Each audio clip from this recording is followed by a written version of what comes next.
আসসালামু আলাইকুম প্রিয় ছাত্রছাত্রী ভাই ও বোনেরা। আমরা আলোচনা করব সূচক অধ্যায়, যারা এসএসসি 2027 সালের পরীক্ষার্থী অথবা 28 অথবা 29 এবং নবম দশম শ্রেণীতে পড়ো তাদের ক্ষেত্রে মূলত আমাদের আজকের এই ভিডিওটা।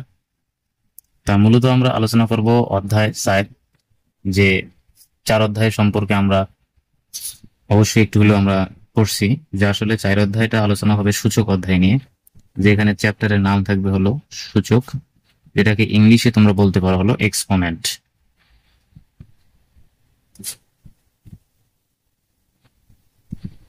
এক্সপোনেন্টস, সূচকের ইংলিশ হলো এক্সপোনেন্টস। এখন সূচকের অধ্যায়গুলো আমাদের মাথায় রাখার জন্য কয়েকটা বিষয় জানতে হয়। একটা হলো বেস,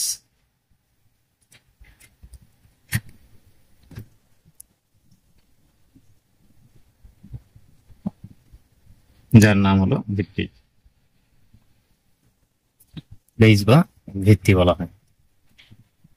বেস বা ভিত্তির বলতে আমরা বুঝাচ্ছি যে বেস বলতে হলো নিচে যে অংশটা থাকে। যদি আমরা একটা উদাহরণ দিই, ধরো এ এবং হচ্ছে এন, এই উপরেরটাকে বলা হবে সূচক বা এক্সপোনেন্ট, আর নিচেরটাকে বলা হবে ভিত্তি। তো তোমাদের নবম দশম শ্রেণীর বইয়ের যে 4.1 অধ্যায়টা আছে, এখানে যে অধ্যায়টা করতে গেলে আমাদের কয়েকটা বিষয় মাথায় রাখতে হয়, পর্যায়ক্রমে সেই বিষয়গুলো আমি আজকের ভিডিওতে দেখাচ্ছি। তোমরা অবশ্যই মনোযোগ সহকারে ভিডিওটা দেখবা এবং পরবর্তী ভিডিওটা পাওয়ার জন্য অবশ্যই চ্যানেলটা সাবস্ক্রাইব করে রাখবা। ভিডিওটা বেশি বেশি করে শেয়ার করো, যেন বন্ধুদের মাঝে ছড়িয়ে পড়ে এবং তোমাদের জন্য যেমন সাহায্য হয়, তেমনি বন্ধুদের জন্য যেন তোমাদের পাশাপাশি ওদেরও সাহায্য হয়। তা আমরা বেস মানে হলো ভিত্তি, আর এন হলো সূচক, এ হলো তাহলে কি বলবো ভিত্তি হিসেবে আমরা গণ্য করবো। তার মানে এটা দ্বারা নির্দিষ্ট হচ্ছে ভিত্তির অবস্থানটা কোথায়, নিচে, আর এর অবস্থানটা কোথায়, উপরে। এই দুটো হলো তফাৎ। তাহলে এই সূচকের আরেকটা নাম তোমরা বলতে পারো, এটাকে আরো বলা যায় ঘাতও বলতে পারো, আবার এটাকে পাওয়ারও বলতে পারো, আবার এটাকে শক্তিও বলতে পারো। তাহলে ঘাতের অনেক নাম আমরা পাইলাম, যে হচ্ছে শক্তি, পাওয়ার, ঘাত, আবার কি সূচক। কোনটা কিভাবে চিনবো? যেটা উপরে থাকবে, উপরের যে অংশটা। তা আমরা এখান থেকে যে কয়েকটা সূত্র বিষয় পাই, সেগুলো আমরা এবার দেখার চেষ্টা করবো আস্তে আস্তে। প্রথমে আমরা 1 নম্বর সূত্রের ব্যাখ্যাটা দেখব। 1 নম্বর সূত্রের ব্যাখ্যাটা হচ্ছে এ এম গুণন এ এন। তাহলে এই সূত্রটা আমরা তাহলে দেখে যেতে পারতেছি যে সূচকের ম্যাথগুলোর বিষয় একটা আমাদের মাথায় রাখতে হবে। গুণ যদি হয়, গুণ থাকলে যোগ হবে, আবার যদি ভাগ থাকে তাহলে বিয়োগ হবে। এটা হলো সূচকের নিয়ম।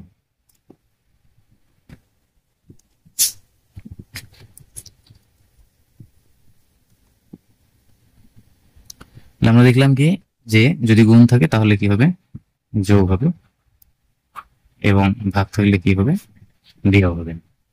তার মানে এখানে এবং ভিত্তি যদি দুইটি থাকে, দুটি ভিত্তির একটি কমন নিতে হবে, দুটি ভিত্তির একটি কমন। তো এখানে তোমরা দেখতেই পারছো যে আসলে আমাদের এখানে ভিত্তি কি আছে, ভিত্তি তাহলে দুইটার ভিত্তি তাহলে এ। তাহলে আমরা এই সূত্রটা লিখতে পারি, দুইটার ভিত্তির মধ্যে একটা ভিত্তি এ কমন, প্রথম ভিত্তির উপর আছে এম। আমরা গুণ থাকলে কি শিখছি, প্লাস, এই যে প্লাস, তারপর এন, এই যে এন। তাহলে আমরা অতএব সূত্র লিখতে পারি এ এম গুণন N equal A M plus N. তাহলে এটা যদি আমরা একটা উদাহরণের সাহায্যে দেখি, যেমন ধরো 2 3 গুণন 2 4, তাহলে আমরা লিখতে পারি দুইটা টুর ভিতরে একটা 2 কমন, প্রথম টুর উপর 3 গুণ থাকলে প্লাস, তারপরে 4, তাহলে 2 কি 7। এখন 2 এর উপর 7 থাকলে যে হিসাবটা, তোমরা এটা ডিরেক্টলি লিখতে পারো 7টা 2 কত হচ্ছে।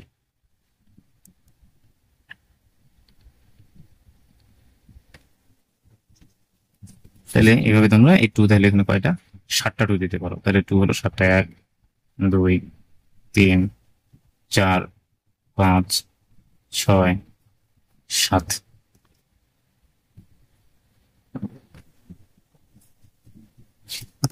তাহলে কত হবে দেখো, 2 দুগুণ 4 4 দুগুণ 8 8 দুগুণ 16 16 দুগুণ 32 32 দুগুণ হলো 64 64 দুগুণ হলো 128। তাহলে 2 এর উপর কিউব দিলে 128, তাহলে 128 আমরা পাইলাম। 128 আমরা পাইলাম। এখন এই 128 এর ভেতর থেকে আমাদের অ্যান্সার উপরের 27ও দিতে পারি অথবা 128ও দিতে পারি। তাহলে মোটামুটি আমরা এই সূত্রের যে ব্যাখ্যাটা সেটা কিন্তু আমরা এখানে দেখাইতে পারছি। আমরা দ্বিতীয় সূত্রের ব্যাখ্যাটার দিকে যাব, যেখানে হলো ভাগ রিলেটেড। দ্বিতীয় সূত্র তাহলে কি, এ এম এ এম, তাহলে এখানে এই দুটো এর ভিতরে একটা এ কমন, প্রথমের উপর এম, তাহলে আমরা জানি ভাগ থাকলে কি হবে মাইনাস, তাহলে মাইনাস এম। ভাগ থাকলে কি লিখে দিচ্ছি আমি, দেখো বক্সের ভিতরে লিখে দিচ্ছি যে ভাগ থাকলে কি হবে, ভাগ থাকলে মাইনাস হবে। তাহলে আমরা কিন্তু এটাই করলাম যে ভাগটাকে কি করলাম, মাইনাস। তাহলে এটার যদি আমরা একটা উদাহরণ দেখি, যেমন 2 4 ভাগ 2 3, আসলে লিখতে পারি 2 4 ভাগ থাকলে মাইনাস, তারপরে 3 2 1 ইকুয়াল, অথবা এই ম্যাথটা এইভাবে থাকতে পারে, 2 4 ভাগটা বড় করে থাকতে পারে 2 3। তাহলে এখানে যেহেতু ভিত্তি দুইটারই ভিত্তি কি দেখা যাচ্ছে, দেখো এখানে 2 এখানে 2, তাহলে দুইটা 2 এর ভিতরে একটা 2 কখন, প্রথম 2 এর উপর 4 ভাগ থাকলে মাইনাস, তারপর হলো 3, তাহলে 2 4 থেকে 3 বাদ দিলে কত হলো 1 ইকুয়াল 2, এভাবে তোমরা লিখতে পারো। এরপর আমরা 3 নম্বর সূত্রটার দিকে যাই, দেখি কি বলছে। 3 নম্বর সূত্রটা আমাদের সাধারণত সূচকের গুণ আকারে আমরা চিহ্নিত করতে পারি। ধরো এ এম আবার হলো এন, তাহলে এখানে দেখা যাচ্ছে ভিত্তি এ, কিন্তু সূচক হলো এখানে কয়টা, উপরে একটা, এখানে দুইটা সূচক।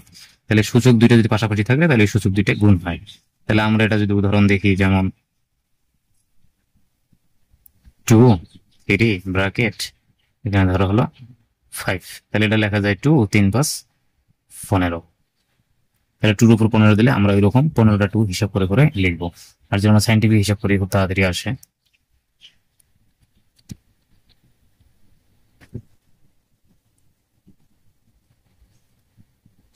তাহলে আমরা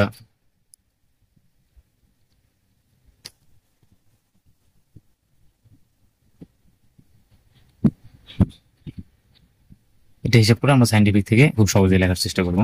তারপর আমি শেষে লিখে দিচ্ছি আর কি, ক্যালকুলেটর টিম হতো আমাদের পাশে নাই। 4 নম্বরে হচ্ছে যে সূত্রটা বিষয়টা লাগবে, সেটা হলো তোমাদের পাশাপাশি দুটি ভিত্তি থাকে, যদি ধরো এ বি তার উপরে এন, তাহলে এটাকে লিখতে পারি এ এন বি এন। তার মানে উদাহরণ যদি দেই, ধরো 2 এ তার উপর ধরো 2 আছে, তাহলে আমরা লিখতে পারি 2 2 আবার এ 2। তাহলে 2 2 এর বিষয়টা কত আসতেছে, 2 2 যদি আমরা কাজ করি তাহলে 4, এর উপর স্কয়ার তাহলে এ স্কয়ার। 5 নম্বর সূত্রটা আমরা যেটা আলোচনা করব, 5 নম্বর সূত্রটা হলো ভিত্তির উপরে আরেকটা মান থাকবে, বাহিরে রুট থাকবে, রুটের ভেতরে আবার আরেকটা সংখ্যা থাকবে, ধরো বা প্রতীক থাকবে। তাহলে এরকম রুটের কোয়ালিটির অঙ্ক যদি আমরা পাই তাহলে ভিত্তিটা আমরা ঠিক লিখবো। ভিত্তির উপরে যেটা থাকবে এটা একদম হচ্ছে রুটের ভেতরের অংশটা, সহজ কথা এটা রুট, এটাকে রুট বলা হয়। রুটের ভেতরের যে পাওয়ারটা বা ঘাতটা বা সূচকটা উপরে যাবে, আর রুটের বাহিরের যে পাওয়ার থাকবে সেটা কোথায় আসবে, নিচে আসবে। যেমন আমরা এটা যদি উদাহরণ দেখি, ধরো 2 এখানে ধরো 3, বাহিরে আবার আছে ধরো 6, তাহলে আমরা কিভাবে লিখতে পারি, তাহলে ভেতরের 2 ভেতরেরটা উপরে গেল, বাহিরেরটা নিচে আসলো, এটাকে ক্যালকুলেশন করে লিখতে পারি 3 অক্ষে 3 3 দুগুণ 6, তার মানে হলো উপরে 1 নিচে 2, যেটাকে আমরা √2 হিসেবেও লিখতে পারি। √2 হিসেবে কিন্তু লেখা যাবে, মানে কারো উপর হাফ থাকলে সেটা রুট হয়, কারো উপর হাফ থাকলে রুট হয়। আবার যদি আমরা 6 নম্বর সূত্রটার দিকে তাকাই, 6 নম্বর সূত্র সহজ কথা, কারো উপর যদি 0 থাকে তাহলে 1 হবে। যেমন আমরা উদাহরণ যদি দেই, 2 এর উপর 0 তাহলে 1। তেমনি ভাবে 7 নম্বর যদি আমরা দেখি, এর উপর যদি আবার 1 থাকে তাহলে নিচের ভিত্তিটাই হয়।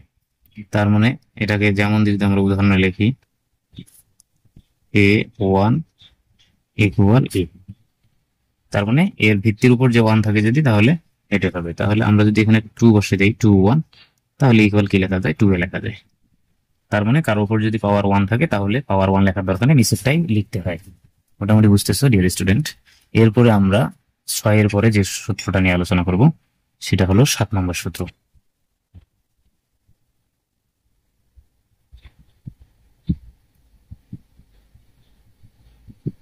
A inverse N. এখানে একটা জিনিস বুঝতে হবে যে এবার সূচকের সামনে মাইনাস, তাহলে মাইনাস থাকলে ভাগ দিবা, আর ভিত্তি এবং সূচক পুরোটাই তার নিচে দিবা যেভাবে আছে, আর উপরে কিছু নেই বলতে 1 দিবা। তাহলে এটা আমরা কিভাবে লিখবো, ধরো 3 - 2 আছে, তাহলে আমরা মাইনাসের কারণে ভাগ দিব, ইনভার্সের কারণে 3টা নিচে দেবো, স্কোয়ারটা তার উপরে, আর উপরে একটা 1, তাহলে উপরের 1 ঠিক থাকলো, 3 উপর স্কোয়ার দিলে 9। 7 নম্বর সূত্র নিয়ে আমরা আলোচনা করব।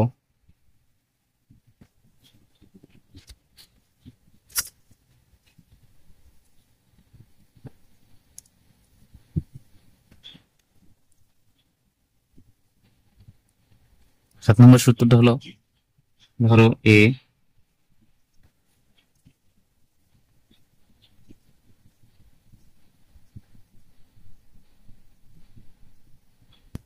বাই বি, তার উপর ধরো এন, তার মানে নিচে ভিত্তি এ বাই বি আছে, তার উপরে পাওয়ার আছে এন, তাহলে বুঝতে হবে এনটা এর উপরও আছে বির উপরও আছে, তাহলে এনটাকে আমরা পৃথক করে দিলাম। তাহলে এটাকে যদি আমরা একটা উদাহরণের সাহায্যে শিখি, ধরো এখানে 2, এর নিচে আছে 4, তার উপর আছে 3, তাহলে আমরা এটা লিখতে পারি 2 3 4 3। তাহলে 2 এর উপর 3 থাকলে হচ্ছে 8, 4 এর উপর 3 থাকলে হচ্ছে 64। এভাবে কিন্তু আমরা এটা লিখতে পারি। এরপরে আমরা 8 এর পরে 7 এর পরে 8 নম্বর সূত্রটা দেখতেছি,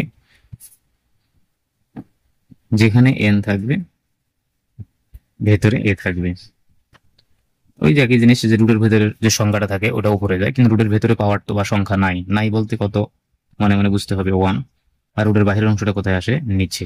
তাহলে এটাকে যদি আমরা একটু উদাহরণের সাহায্যে শিখি, এই সূত্রটাকে ধরো হলো এখানে 2 রুট ওভার এখানে ধরো 5, তাহলে আমরা এটা লিখতে পারি হচ্ছে 2 ভিত্তি ঠিক থাকলো, 2 এর উপরে পাওয়ার কত, মনে মনে 1 উপরে গেল, আর 5 কোথায় আসলো, নিচে। তাহলে আমরা এটা দিতে পারি। 9 নম্বর যে আমরা যে সূত্রটা আলোচনা করতে পারি সেটা হলো,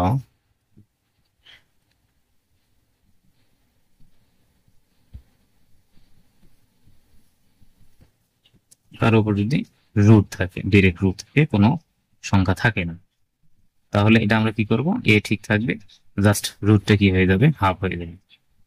এর আগে কিন্তু রুটের ভেতরেটা উপরে গেছে, বাইরেটা নিচে আসছে, কিন্তু এই ক্ষেত্রে আমরা মনে করতে পারি যে রুটের কারণে 2 নিচে আসলো, আর এর উপরে 1টা কোথায় গেল, উপরে গেল।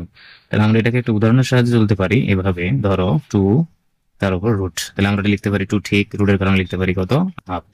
আবার অন্যভাবে প্রশ্নে যখন আমরা 2 হাফ দেখবো, তখন এটাকে আমরা √2 লিখতে পারি। ঠিক আছে ডিয়ার স্টুডেন্ট, আমরা আজকের ভিডিওতে জানাতে চেষ্টা করলাম যেভাবে 4.1 এর সূত্রগুলো কাজ করে, এবং এই সূত্রগুলোর সাহায্যে আমরা কিভাবে অঙ্কতে বসাতে পারি তার বাস্তবসম্মত ভিডিও আমরা আজকে তুলে ধরার চেষ্টা করেছি। এরপরে আমরা আরো কঠিন যে বিষয়গুলো আছে এই অধ্যায়ের, সেগুলো নিয়ে আমরা আলোচনা করব। পরবর্তী ভিডিওটা পাওয়ার জন্য অবশ্যই তোমরা আমার চ্যানেলটা সাবস্ক্রাইব করার চেষ্টা করো, এবং সেই সাথে ভিডিওটা বেশি বেশি করে শেয়ার করে দাও, বন্ধু বান্ধবের নিকট পাঠিয়ে দাও, যেন তারা খুব সহজে এটার মাধ্যমে তাদের 4.1 এর যে প্রাথমিক সমস্যাগুলো, পাশাপাশি যে অ্যাডভান্স লেভেলের যে সমস্যাগুলো, তারা সলভ করতে পারে। ঠিক আছে, ধন্যবাদ এতক্ষণ সাথে থাকার জন্য। আসসালামু আলাইকুম।